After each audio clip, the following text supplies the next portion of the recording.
Buenas noches, jóvenes. Hoy día toca Seminario de Historia Universal, semana 21, la Reforma. Quien les habla, Carlos Fernando Alde Rimachi, su profesor de Historia, y ya sabemos la metodología. Y vamos a empezar. Nos dice la primera pregunta: acerca de la Reforma, se puede afirmar, fue organizada por la Iglesia Católica, el Papa apoyó dicho movimiento, Lutero se opuso y apoyó decididamente a la Iglesia. Es un movimiento que cuestiona a la Iglesia Católica y no afectó a Europa. ¿Cuál creen que es la respuesta?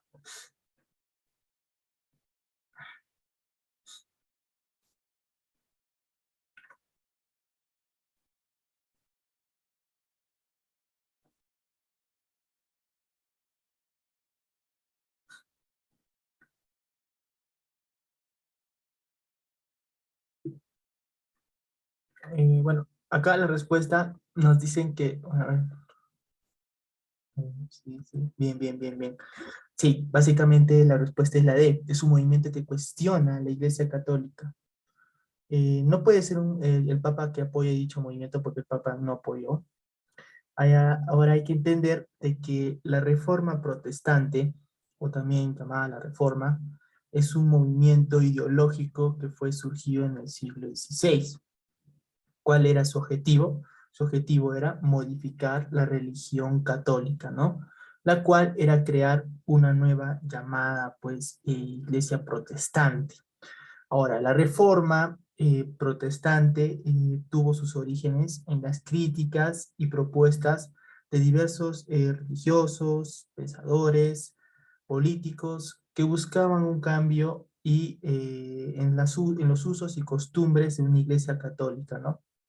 Entonces, con respecto a esto, el Papa habló sobre la cristianidad y se hizo la reforma religiosa, ¿no? Con los aspectos de un renacimiento que interpretaba una nueva forma de la religión católica, ¿no? Ahora, ¿cuáles eran las causas de de la reforma protestante? Entre las causas principales está la desorganización eclesiástica. Según se decía de que el Papa Gregorio V y Julio II tomaban pues actitudes guerreras contrarias al espíritu cristiano. Se decía de que la iglesia tenía lujos, riquezas, y que estos iban en contra de la sencillez y la humildad, ¿no? Que igualmente nos enseñó Jesucristo. Otra de las causas de la reforma protestante es la mala organización de la iglesia. Esta nos dice de que la iglesia tenía a su cargo tierras para gobernar y que estas tierras formaban parte de los estados. Ahora, ¿y quiénes estaban al mando de estas tierras? Los papas, ¿no? Los papas estaban al mando de estas tierras y por lo tanto eran los reyes. Esto fue desprestigiando, ¿no?, la moral y la Santa Iglesia, puesto que el Papa es un ente pues que representa a Dios y que no debería estar en posesión de cosas que le pertenecen al gobierno. Y eso actualmente se ve. Como pueden ver, los sacerdotes, los jesuitas y las personas que se entregan al seminario no tienen posesiones dentro del Estado, no tienen casa, no tienen, no sé, carros, autos, no tienen. Todo les da la iglesia y bueno, y de alguna u otra forma el Estado les apoya a la iglesia, ¿no? Pero eso es lo que en ese tiempo no pasaba eso, sino los papas, los sacerdotes tenían tierras, ¿no? Otra causa de la reforma protestante es la labor de los precursores. Nos dicen que en la Edad Media se iniciaron movimientos de reforma protestante y que en ellos fueron Juan Wycliffe, un escritor inglés que era un precursor protestante, Después estaba Juan Hus, rector de la Universidad de Praga, quien también se rebeló en contra de la autoridad del Papa y combatió el clero y las sagradas escrituras. Y también están los albigenes, quien eran los principales, las personas que iban en contra, o bueno, la reforma de la iglesia, ¿no? Y quienes fueron a combatir por el Papa Inocencio III, el cual pues se organizó para perseguirlos y después ya fue sentenciada en el Tribunal de la Santa Inquisición, ¿no? Entonces, esas son unas cosas acerca de la reforma. Ah, pasemos a la 2. No dice, la reforma religiosa o protestantismo se inició en Alemania y tuvo como líder creo que sí lo he dicho ahorita, o bueno, a ver,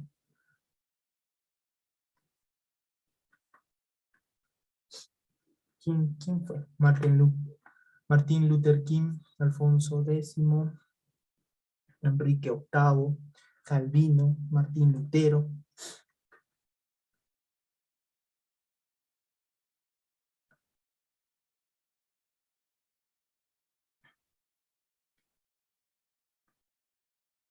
Acá, básicamente, en la reforma religiosa, perfecto, bien, la reforma religiosa se inició en Alemania y quien era alemán era Martín Lutero. Él inició la reforma.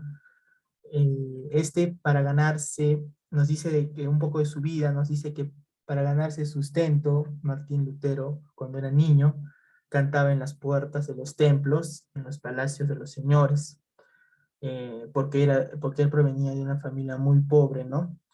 Después pasaron los años y sus padres mejoraron su situación económica y este fue enviado a la Universidad de Erfurt a estudiar filosofía, ¿no? Él siempre la traía las cosas religiosas. Años más tarde, él ingresa al convento de los agustinos, alcanzando el grado de sacerdote. Y después fue nombrado catedrático en la Universidad de Wittenberg, y es ahí donde empieza o comienza su tarea reformadora de la iglesia, ¿no? Después de todas las reformas que hizo, las reuniones de Wittenberg, es que él fue excomulgado y por el decreto del Papa, y que asimismo, después de su excomulgación, hizo que quemara sus libros católicos, ¿no? Y que también quemara la bula de la pontífice, que era como es un escrito, o es por así decirlo, los secretos más importantes de la iglesia, bueno, en esos tiempos, ¿no? Y ya, eso es lo que Martín Lutero, pues, hacía, ¿no? Y es uno de los que iniciaron eh, la protesta, ¿no? Dentro de la religión, para la reforma religiosa.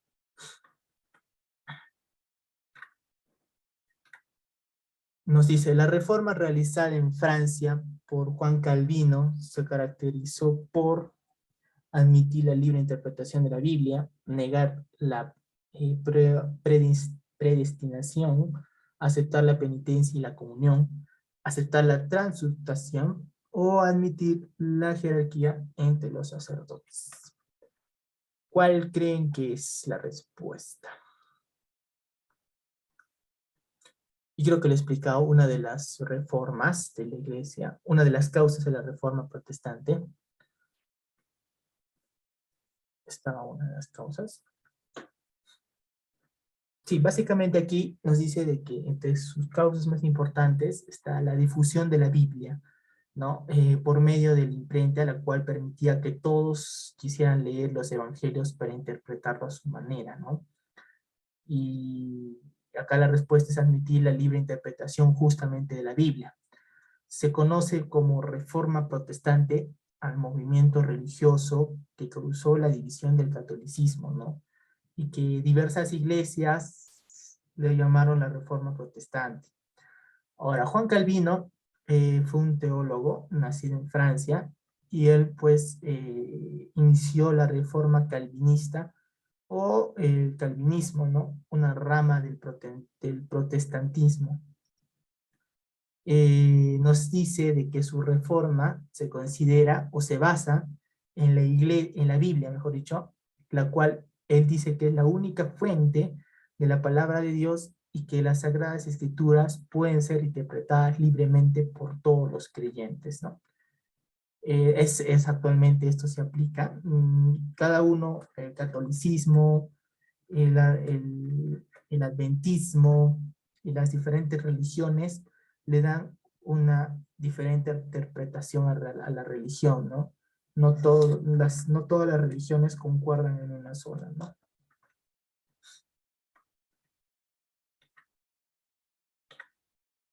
Pregunta número 4. Dice, en el Concilio de Trento, en el año 1545 a 1563, se reconoció la libertad religiosa en varios estados, fomentó la libertad de imprenta en Europa, confirmó la libre interpretación de la Biblia, estableció la revelación de libros prohibidos, desorganizó la estructura eclesiástica. ¿Cuál creen que es la respuesta?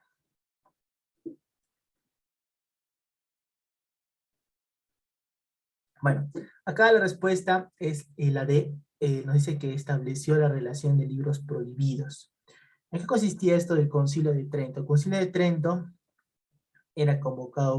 fue convocado, mejor dicho, por el Papa Pablo III, la cual intentó resolver las crisis que estaban pues sucediendo en la Iglesia Católica a partir de la Reforma Protestante. De ahí que en el año 1545 y 1563 se realizaron 25 sesiones plenarias que trataron sobre todo sobre los puntos de la doctrina y las disciplinas eclesiásticas. Estos temas fueron evocados a establecer las relaciones de los libros prohibidos que dejaban los legados pontificios para aconsejar a los especialistas.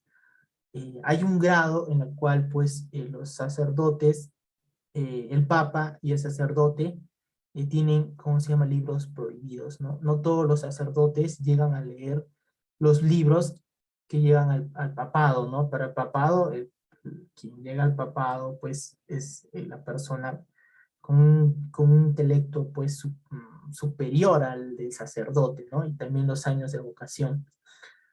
Es por eso es que se hace esto de las relaciones, los libros prohibidos, y las etapas pues del Concilio de Trento fueron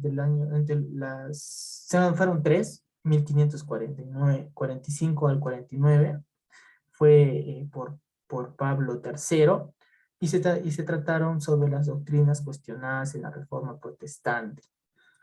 Aquí quien entorpeció esto fue Carlos V, quien intentaba pues poner o imponer, mejor dicho, sus principios en el concilio para evitar la separación de los príncipes protestantes alemanes.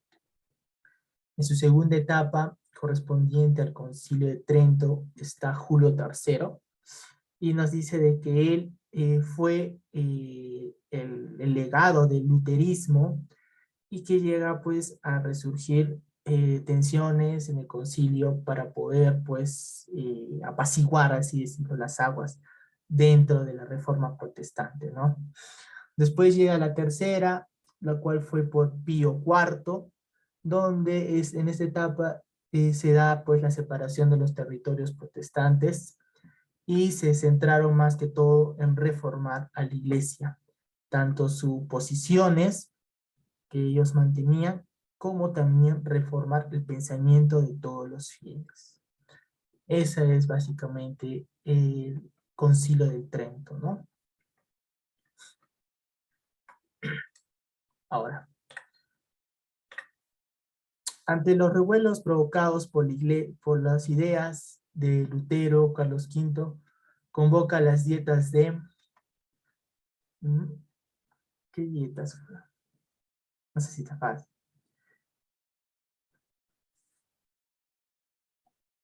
Asmacaldam, Basilia, Worms. Acá es las dietas de... Bien. las dietas de Worms, esto en vista de que el emperador Carlos V de Alemania reprimía a las herejías de los súbditos. Nos decían de que el monarca era tan bueno o tan buen católico que cuando quiso ir a Lutero a hablar, pues no, Carlos V los citó en una sección, Lutero fue juzgado de una manera muy injusta. De ahí que Lutero pues se revela y crea las dietas de Worms. Estas dietas de Worms eran reuniones con los altos representantes de la nobleza y del clero para discutir asuntos de mucha gravedad. Entonces, Lutero pues se compareció ante las dietas y fue invitado por el emperador, que le otorgó un permiso especial. Sí, Lutero no tenía ni siquiera el poder para poder entrar a estas reuniones, pero el emperador, pues Carlos V, a pesar que tenían fue juzgado de una mala forma, el emperador Carlos V le dio su segunda oportunidad y le otorgó un permiso especial para que pudiera participar dentro de estas reuniones. Y es aquí pues donde Lutero, en vista eh, de que se tenía que esclarecer algunas ideas con respecto a las reformas, es que es admirado por Federico de Sajonia, quien era un importante doctrinario en esos tiempos y que también pues facilitó, mejor dicho, un asilo, ¿no? Cuando este fue perseguido por todos los de Wordsworth, ¿no? Luego más tarde se enteraron de que Federico le dio Lutero, bueno, Lutero le dio asilo y entonces los de Wordsworth le encerraron a Lutero, ¿no? Lo encerraron en Wurzburg y bueno, y Lutero, mientras en su encierro, empezó a hacer las traducciones de la Biblia al alemán y también pues lanzó una infinidad de folletos que difundían el extremismo de la iglesia y cómo es que cómo la iglesia abusaba, ¿no? De todos los fieles. Interesante esto de las dietas del World. Ahora, pregunta número 6. Nos dice, el rey Carlos V tuvo como canciller a Tomás Moro, venció en Lepanto, ordenó a la matanza de San Bartolomé, tuvo como madre a Catalina de Medici y luchó contra el protestantismo. Acá la respuesta es bien. Luchó contra el protestantismo, claro. Sí, Carlos V estuvo frente al protestantismo y otras desviaciones doctrinales que se presentaron en España, ¿no? Aquí Carlos propicia el diálogo entre el catolicismo y los protestantes en las dietas de Worms, ¿no? Ahora, lo importante de esto es que Carlos V tenía una idea individualista, pero a la vez renacentista, ¿no? Que pedía pues que las iglesias nacionales, en este caso las protestantes, sean independientes y soberanas, ¿no? Que no solamente sea evocado por el catolicismo y que el sacerdote sea pues el máximo y el supremo, ¿no? Acá tenía que estar, pues, acá tenía que entrar a tallar los diferentes órganos que es el papado, los padres de las diferentes iglesias y demás, ¿no? Esa es la respuesta. Ahora, nos dice la pregunta número 7, nos dice el rey español que combate el luterismo y convoca las dietas de Worms y Espira. ¿Quién fue? Lo acabo de decir, ¿no?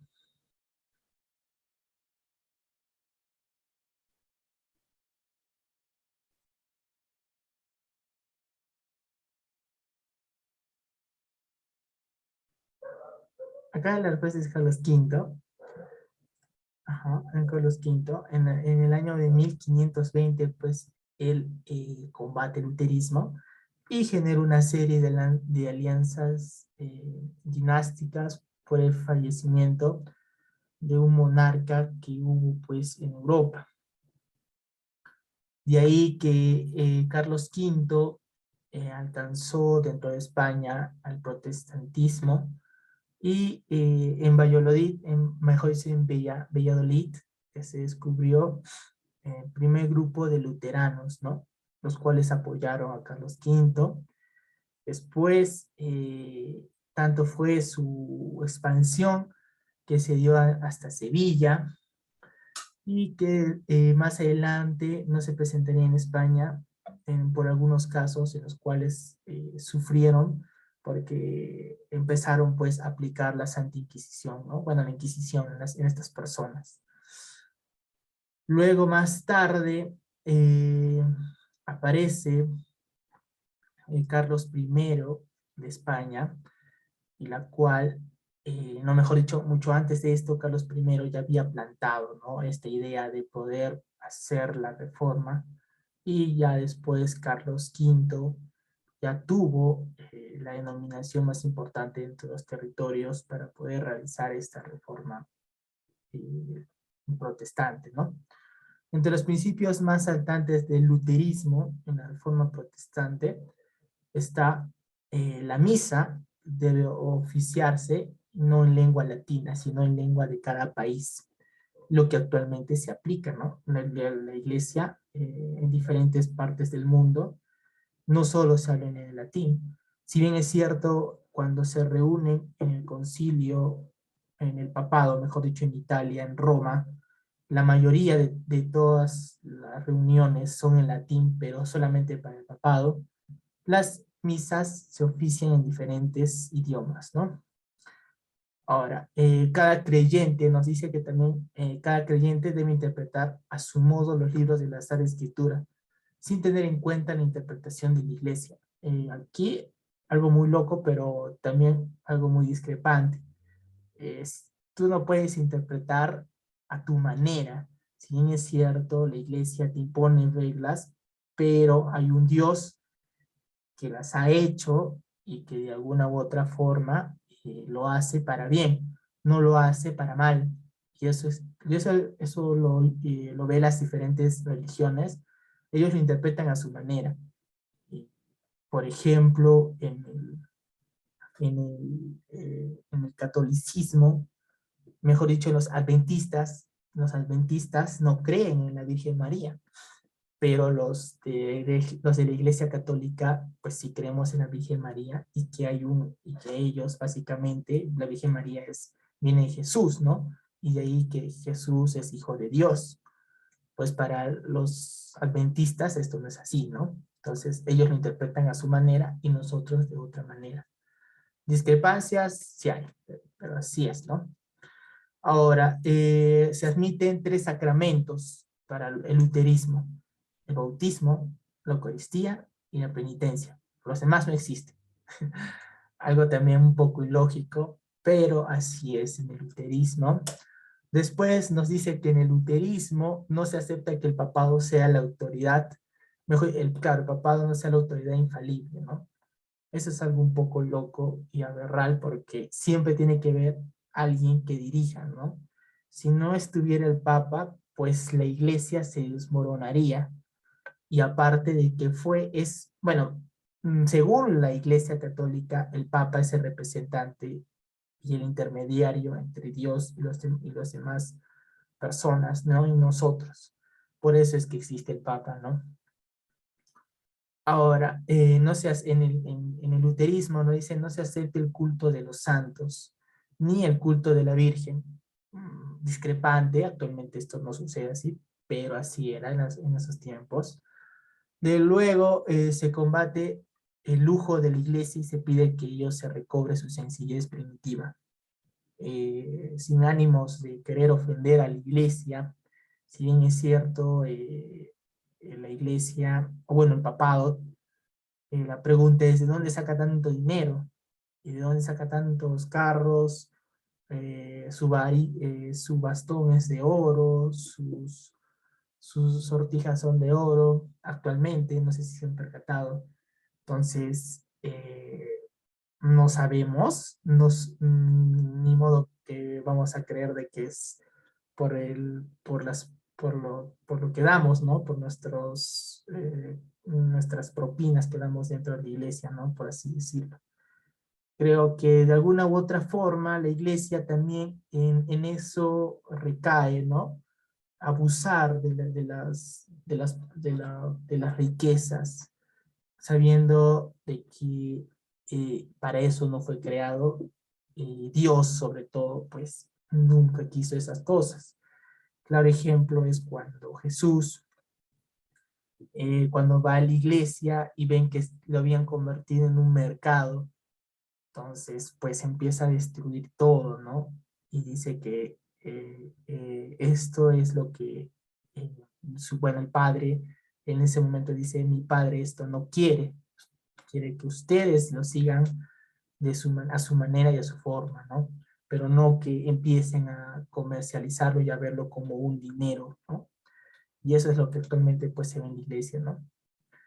Bueno, sigamos, me extendí.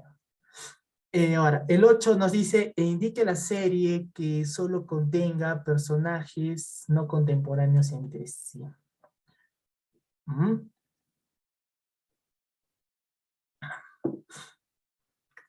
Acá pues es Carlos V, Luis XIV y Lutero, ¿no? Porque en sí quien fue primero es Lutero, después Carlos V y después Luis.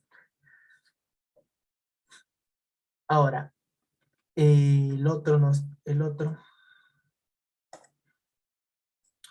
pregunta número 9 dice, ¿qué hecho marca el inicio de la Reforma?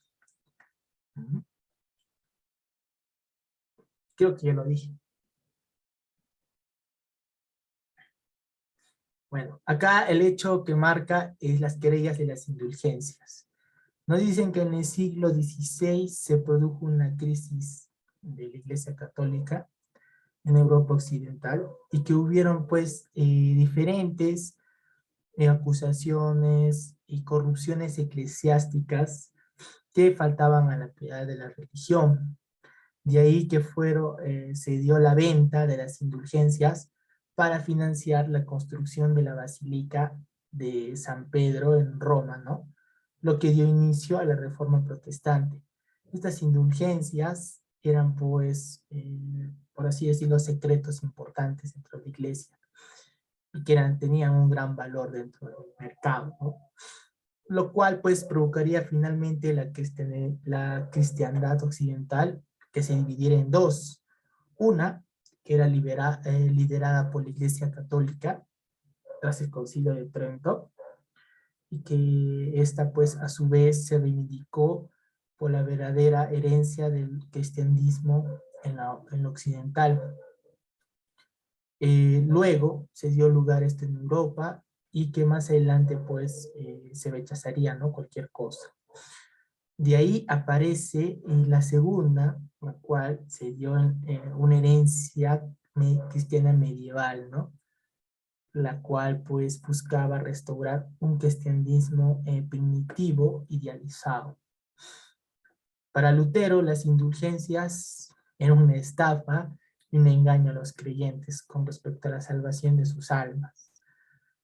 Y bueno, pues de ahí que él abre las puertas y nos dice de que crea las 95 tesis que difundieron rápidamente en toda Alemania, las cuales pues daban a conocer de que la doctrina que se plasmaba, o que plasmaba la religión, no era para salvarte, ¿no? Sino que era una farsa, ¿no? Bueno, para Lutero, ¿no? En esos tiempos.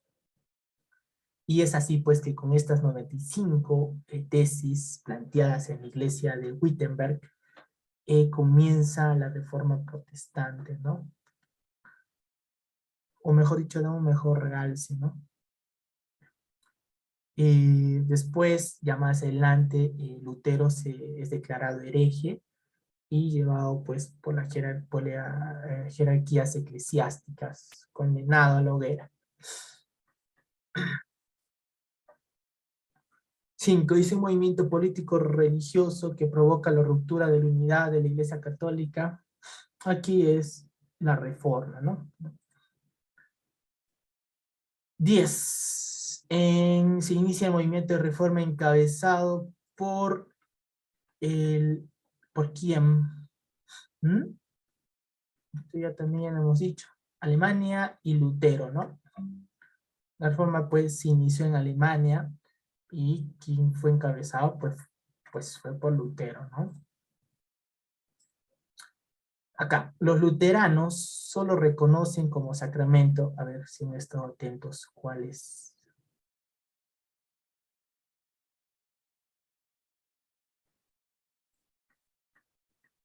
Ya lo dije. ¿Cuál fue? Mientras van pensando, voy respondiendo la pregunta de su compañero. Si bien es cierto, Carlos V hacía o fue en contra, bueno, combate el luterismo, él básicamente buscaba darle un poco más de realce o, bueno, darle la contra, ¿no? A este frente del protestantismo contra las desviaciones doctrinales, ¿no? Que sucedían en España. Si bien es cierto, él estaba empezando en Alemania y ya cuando Lutero ya empieza a expandir a través de las 95 diálogos, ya se expande por todos lados, pero se veía, o bueno, él ya preveía o ya veía de que ya estaba llegando o ya iba a suceder dentro de España esta situación. Entonces, él le empezó a dar frente, ¿no? Dándole un movimiento o una línea individualista, renacentista, ¿no? Y ahí que promulga los edictos de Worms, ¿no? Los cuales pues condenaban a Lutero y que mandaban que fueran quemados sus escritos para que no se hicieran más transcripciones en políticas al momento pues de querer avanzar con el protestantismo y dejar sellados pues la división de una religión dentro de España, ¿no? Ahora, acá, ¿cuál es la respuesta? Acá es el bautismo, la Eucaristía y la confirmación, ¿no? Acá, en Alemania, Lutero, pregunta número 13 nos dice, inicia el proceso de reforma, mientras que otros personajes influyeron en contra del catolicismo en diversos puntos de Europa. En Inglaterra, ¿quién? Y en Ginebra, ¿quién?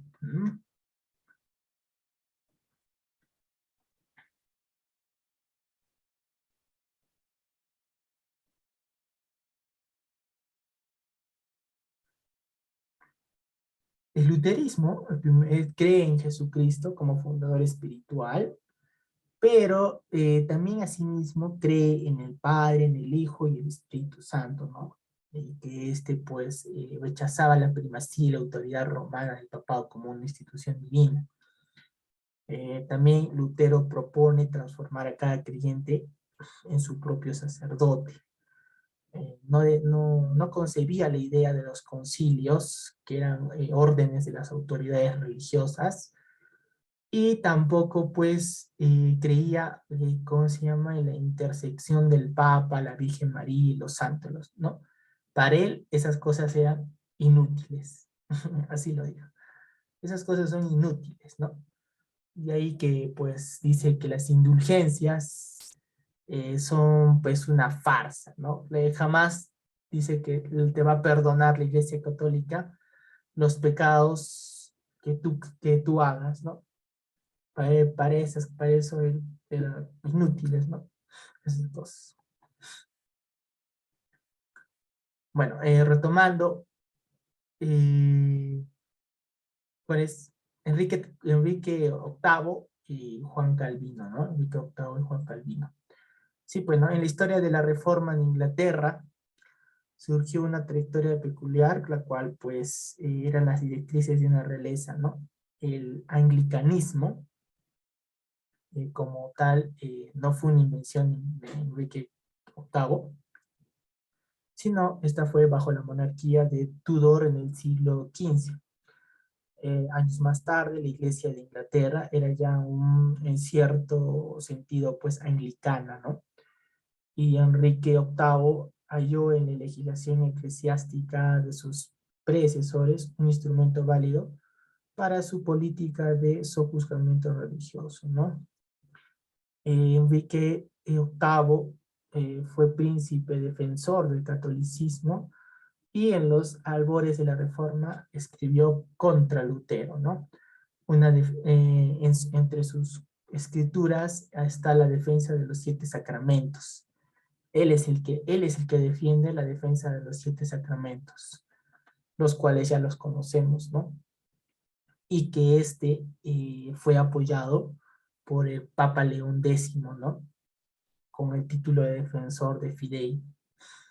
Años más tarde aparece, le dan la contra a Enrique, pero aún así pues llegó a dar llegar un movimiento tan contundente con respecto a la protección y a la defensa de los 7 sacramentos, ¿no? Ahora, con respecto a Calvino, nos dice, o bueno, como ya les dije, el protestantismo calvinista tuvo su fuerza expansiva superior luterana en Alemania, Escandinavia y también en Ginebra, ¿no? Ahora, en su influencia resultó decisiva para los destinos de los cristianos en Europa y sobre todo en el centro, ya que pues, el calvinismo introdujo profundamente en Hungría, dándole una realce, ¿no? A esta situación, ¿no? Acá relaciona a los reformadores religiosos y a sus países de origen. Bueno, acá ya lógica. La 2, bueno, a ver, la 3, la 1 pertenece a Alemania, Martín Lutero. La 2 pertenece a Ulrico Zwinglio, o Zwinglio, mejor dicho, Zwinglio. Es un alemán también, pero él pertenece a Suiza, él nació en Suiza, y él es el líder de la Reforma Protestante Suiza y el fundador de la Iglesia Romana, mejor dicho, de la Iglesia Reformadora Suiza. Él estudió las escrituras y el punto de vista humanista, ¿no? Independientemente de las conclusiones, pues, que Lutero le daba al papel de Zwinglio, ¿no? Él no ocupaba ningún cargo orgánico, pero predicaba al pueblo que se convirtiera en una figura de un proceso pues más religioso, los cuales decían, bueno, en algunos de sus escritos, hablaban sobre las verdades y las falsas cosas que la iglesia o la religión te hacían creer, ¿no? Su teología fue un poco coincidente con la de Lutero en aspectos básicos, pero siempre Lutero cuestionaba, pues, ¿no? Y entre sus cosas que Zwinglio cuestionaba más era la cuestión de la Eucaristía. Esto de la Eucaristía, si bien es cierto, para los religiosos es el cuerpo de Cristo y el vino es la sangre de Dios, bueno, es sangre de Cristo, entonces es una de las cosas que Zwinglio no concebía, puesto que él creía de que esto de la Eucaristía era un simple pedazo, pues, de masa y que ahí ponían el cuerpo de Cristo, pues eso no era así, ¿no? La administración de la Eucaristía solamente debería ser bajo 2 especies. La primera, para que las personas que estuviesen extremadamente, o bueno, las personas que van a morir, los que ya estén moribundas, y la otra, que las personas sean, cuando ingresen a sacerdocio. Ya después no podía ser administrada. Interesante, ¿no? Actualmente en las iglesias católicas, cuando vas a hacer tu primera comunión, pues te suministran la Eucaristía, ¿no? Porque estás tú recibiendo el cuerpo de Cristo en tu alma, en tu vida, mejor dicho, ¿no? Pero así era la reforma. Y bueno, es muy interesante. Y con la última pregunta, para terminar, nos dice, autor de la obra de 95 tesis contra la venta de las indulgencias, que es básicamente pues Martín Lutero, ¿no? Martín Lutero con sus 95 tesis, las cuales debatían, ¿no? La teología cristiana y que dieron comienzo a la reforma protestante, ¿no? Decían que estos doctrinarios decían de que estas 95 tesis eran los cimientos de una iglesia que cambiarían la historia en el futuro, ¿no? Claramente no cambiaron nada, pero bueno, pues de alguna u otra forma también pues ayudó a que la iglesia dejara de tener el poder que en ese momento tenía, ¿no? Actualmente la iglesia sigue teniendo el poder, pero no tan desmesuradamente como en esos tiempos, pero aún así se ve pues que seguimos viviendo un poco más, o de algunas cosas de Martín Lutero, de Calvino, de Carlos V, ¿no? Actualmente. Bueno, hasta ahí. Y acá está el baloteo de respuestas. Y les voy a pasar el, el, el, el link para que marquen la asistencia.